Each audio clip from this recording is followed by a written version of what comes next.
అలానే విశ్వేశ్వరరావు. 2 కీలకమైనటువంటి తీర్పులు ఢిల్లీ నుంచి వచ్చాయి మహిళల కోసం. సర్వ అధికారాలు మహిళకే ఉన్నాయని చెప్పి చెప్పడం జరిగింది. ఒకటి, గర్భస్రావం. ఆ విషయంలో వ్యక్తిగతంగా ఆ మహిళ ఒప్పుకుంటే తప్ప గర్భస్రావం చేయడానికి లేదు అని చెప్పి ఢిల్లీ కోర్టు చెప్పేసింది. అంటే ఆవిడకి ఇష్టం లేకుండా చేయకూడదని. చాలామంది ఏం చేస్తుంటారు, ఇష్టం ఉన్నా లేకపోయినా గర్భస్రావం చేయిస్తూ ఉంటారు. దాన్ని నేరం కింద పరిగణిస్తామని చెప్పి ఢిల్లీ హైకోర్టు చెప్పింది. గర్భస్రావం అనేది ఆ మహిళ ఎవరైతే గర్భం ధరిస్తుందో ఆ మహిళ అంగీకరిస్తేనే గర్భస్రావం చేయాలి. ఒకవేళ ఎవరైనా ప్రెజర్ చేస్తే అది నేరం కింద పరిగణించబడుతుంది అని చెప్పి క్లియర్ కట్గా ఒక డెసిషన్ ఇచ్చి సర్వాధికారం మహిళకే ఉందని చెప్పి చెప్పింది. ఇక 2, భర్తకి ఖచ్చితంగా భర్త ఉద్యోగం ఉన్నా లేకపోయినా ఖచ్చితంగా భరణం చెల్లించాల్సిందే మహిళకి. ఒకవేళ మహిళ ఉద్యోగి అయినప్పటికీ కూడా, సంపాదన పరులు అయినప్పటికీ కూడా పురుషుడు ఖచ్చితంగా భర్త అనేవాడు భరణం చెల్లించాల్సిందే మహిళకి, అంటే భార్యకి అని చెప్పి క్లియర్గా మరొక డెసిషన్స్ ఢిల్లీ హైకోర్టు చెప్పింది. ఈ మధ్యకాలంలో కోర్టులు ఇస్తున్నటువంటి కొన్ని తీర్పులు సంచలనంగా మారుతూ ఉన్నాయి. ఏం చెప్పారు, అసలు మహిళని టచ్ చేస్తే అది అత్యాచారం కింద వస్తుందా అనే దాని మీద చెప్పారు. ఏం చెప్పారు, ఒకనొక సమయంలో పట్టుకుంటే అసలు అత్యాచారం కింద అత్యాచార యత్నం కింద కూడా రాదు అని చెప్పి చెప్పారు. లోదుస్తులు పట్టుకుంటే తప్ప రాదు అని చెప్పి ఒకనొక తీర్పు వచ్చింది. ఇక పెళ్ళైన తర్వాత కూడా సహజీవనం చెయ్యొచ్చు అనేటువంటిది ఇంకొక తీర్పు చెప్పారు. ఇలా రకరకాల తీర్పులు, వివాదాస్పదమైన సంచలనమైనటువంటి తీర్పులు వస్తూ ఉన్నాయి. మారుతున్న కాలానికి అనుగుణంగా తీర్పులు చెప్తున్నామని చెప్పి కోర్టులు చెప్తూ ఉన్నాయి, భావిస్తూ ఉన్నాయి.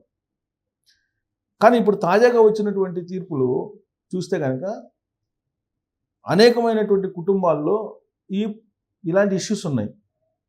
మరి వీటికి పరిష్కారం ఈ తీర్పు ఇస్తుందా అనేటువంటిది మాత్రం చర్చనీయాంశమైంది. ఎందుకంటే గర్భస్రావం అనేది భార్యాభర్త ఇద్దరికి సంబంధించినటువంటి ఇష్యూ. అంటే భార్యాభర్త కాకుండా ఇప్పుడు సహజీవనం చేసుకున్నటువంటి వాళ్ళకు కూడా గర్భం ధరిస్తున్నారు. మరి అలాంటప్పుడు మహిళకి స్వేచ్ఛ ఇచ్చారా, లేదంటే భార్యాభర్తల విషయంలో చేసి ఇచ్చారా అనేది క్లారిటీ లేదు ఆ తీర్పులో. అలాగే మహిళకి ఉద్యోగం ఉండి సంపాదన పరురాలు అయినప్పటికీ కూడా భరణం చెల్లించాలి, భర్త ఇవ్వాల్సిందే అని చెప్పి ఇంకొకటి ఇవ్వడం అనేది ఈ మధ్యకాలంలో కోర్టులో ఎవరో మహిళ భర్తను కొట్టింది. ఇలాంటివి చూసిన తర్వాత ఇలాంటి తీర్పు వచ్చిందా అనేటువంటిది కూడా వినిపిస్తుంది. అసలు ఇంతకీ ఢిల్లీ హైకోర్టు ఇచ్చినటువంటి తీర్పులు ఏంటి అనేది ఒకసారి చూద్దాం. ఇవి ఢిల్లీ హైకోర్టు ఇచ్చినటువంటి 2 తీర్పులు. ఏమిచ్చారు, గర్భస్రావంపై తుది నిర్ణయం మహిళదే. గర్భస్రావం చేసుకోదలిచిన మహిళను వద్దని ఒత్తిడి చేయడం ఆమె శరీరం మీద దాడి చేయడమేనని, దీనివల్ల ఆమె తీవ్ర మానసిక వేదనకు గురవుతుందని ఢిల్లీ హైకోర్టు న్యాయమూర్తి జస్టిస్ నీనా బన్సల్ కృష్ణ ఇటీవల తీర్పు చెప్పారు. ఇది వద్దని చెప్పినా కానీ గర్భస్రావం చేయించుకోదలిచిన అంటే ఒకవేళ గర్భస్రావం చేయించుకోవాలనుకుంటే మహిళ వద్దని చెప్పి ఎవరైనా నివారిస్తే దాన్ని ఆమె మీద భౌతిక దాడి చేసినట్టుగా మానసిక వేదనకు గురవుతారు. కాబట్టి దాన్ని శారీరక దాడిగా గుర్తించాల్సి వస్తుంది అని చెప్పి తీర్పు చెప్పింది. ఇక తాను వద్దంటున్నా వినకుండా భార్య 14 వారాల గర్భాన్ని తీసేయించుకుందంటూ భర్త పెట్టిన క్రిమినల్ కేసును కొట్టేశారు. కాపురంలో కలతలు తలెత్తి భర్త నుంచి విడిపోయిన భార్యకు గర్భ విచ్ఛిత్తిపై నిర్ణయం తీసుకునే పూర్తి హక్కు ఉందని జడ్జి పేర్కొన్నారు. అయితే గర్భస్రావ సమయంలో తాము కలిసి ఉన్నాము కాబట్టి అప్పట్లో తమ సంసారంలో కలతలు లేవని భర్త చేసిన వాదనను జడ్జి తోసిపుచ్చారు. ఒక గర్భవతి గర్భ విచ్ఛిత్తి కోసం భర్త అనుమతి పొందనక్కర్లేదని వైద్య సహాయంతో గర్భస్రావానికి అనుమతించే చట్టం ఎంటీపీ స్పష్టం చేస్తుందని వివరించారు. సో భర్త అనుమతి అవసరం లేదు. నువ్వు గర్భాన్ని ఉంచుకుంటావా లేదంటే తీసేసుకుంటావా అనేది భార్య ఇష్టం. సో భర్తకి ప్రమేయం లేదు. భర్త ఒకవేళ కనుక ఒత్తిడి తీసుకొస్తే దాన్ని భౌతిక దాడి కింద గుర్తించాలని చెప్పి కోర్టు చెప్పింది.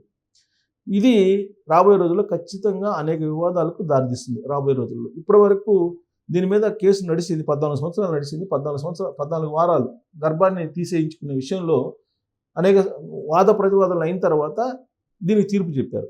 సో కాబట్టి భర్తకి ఏమాత్రం గర్భం మీద అధికారం లేదు, ఇది కోర్టు చెప్పింది. ఇక రెండోది ఏంటి, భార్యకు సంపాదన ఉన్న మనోవర్తి చెల్లించాల్సిందే.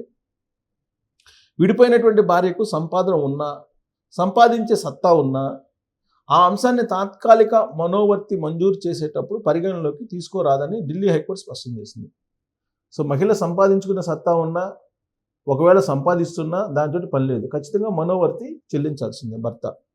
భార్యకు సొంత సంపాదన మార్గం ఏది లేదు కాబట్టి ప్రస్తుతం చెల్లిస్తున్న 2,500 మనోవర్తిని 3,500కి పెంచి పాత బకాయిలను 3 నెలల్లో చెల్లించాలని భర్తను ఆదేశించింది.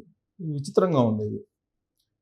భార్యకు సొంత సంపాదన మార్గం ఏది లేదు కాబట్టి ఇప్పుడు చెల్లిస్తున్నటువంటి 2,500 మనోవర్తిని 3,500కి పెంచి పాత బకాయిలను కూడా 3 నెలలు పాత బకాయిలు కూడా చెల్లించాలని భర్తను ఒక కేసులో ఆదేశించింది. ఏంటి ఆ కేసు అంటే, ఉత్తరప్రదేశ్ దంపతులకు సంబంధించి వారికి 2021 జూన్లో ముస్లిం సాంప్రదాయం ప్రకారం వివాహం జరిగింది. అధిక వరకట్నం తీసుకురావాలంటూ వేధించి 2022లో తనను అత్తింటి వారు వెళ్ళగొట్టారని భార్య కోర్టుకు తెలిపింది. ఆమెకు 2,500 తాత్కాలిక మనోవర్తిని చెల్లించాలని ఒక కుటుంబ కోర్టు 2024 మార్చిలో భర్తను ఆదేశించింది. ఇది చాలదంటూ భార్య ఢిల్లీ హైకోర్టులో పిటిషన్ వేశారు. దీన్ని భర్త సవాల్ చేశారు. తన భార్య నర్సరీ టీచర్గా పనిచేస్తూ జీతం పొందుతోందని వాదించినటువంటి భర్త అందుకు సాక్ష్యాలు సమర్పించలేదు. 11వ తరగతి వరకు మాత్రమే చదువుకున్న భార్యకు సొంత సంపాదన ఉన్నట్టు నిరూపించే పత్రాలను భర్త చూపించలేకపోయాడు. కాబట్టి ఆమెకు మనోవర్తి చెల్లించాల్సిందని హైకోర్టు ఈ నెల 5న ఆదేశించింది. ఇది ఈ 2 కేసుల్లో వచ్చినటువంటి తీర్పును కనుక చూస్తే రాబోయే రోజుల్లో మీరు విడిపోయిన తర్వాత మీకు సంపాదన మార్గం ఉన్నా లేకపోయినా భార్యకి అయితే ఖచ్చితంగా మనోవర్తి చెల్లించాల్సిందే, అంటే భరణం చెల్లించాల్సిందే. 2, మీ భార్య గర్భం ధరించినప్పటికీ ఆ గర్భం ఉంచుకోవాలా లేదా తీసివేయాలా అనేది సర్వాధికారం ఆవిడదే. కాబట్టి మీకు ఎలాంటి అధికారం లేదని చెప్పింది. ఇప్పటికే కోర్టులు ఇచ్చినటువంటి అనేకమైనటువంటి తీర్పులతోటి రకరకాలుగా సమాజంలో గందరగోళం నెలకొంది. ఇప్పుడు ఇలాంటి తీర్పులు రావడంతో మహిళల యొక్క హక్కులు భద్రంగా ఉన్నాయనుకోవాలా, లేదంటే మహిళలకు పూర్తి స్వేచ్ఛ వచ్చినట్టు భావించాలా, లేదంటే ఈ తీర్పు మీద మీ కామెంట్ ఏంటనేది తెలియజేయచ్చు. Thank you.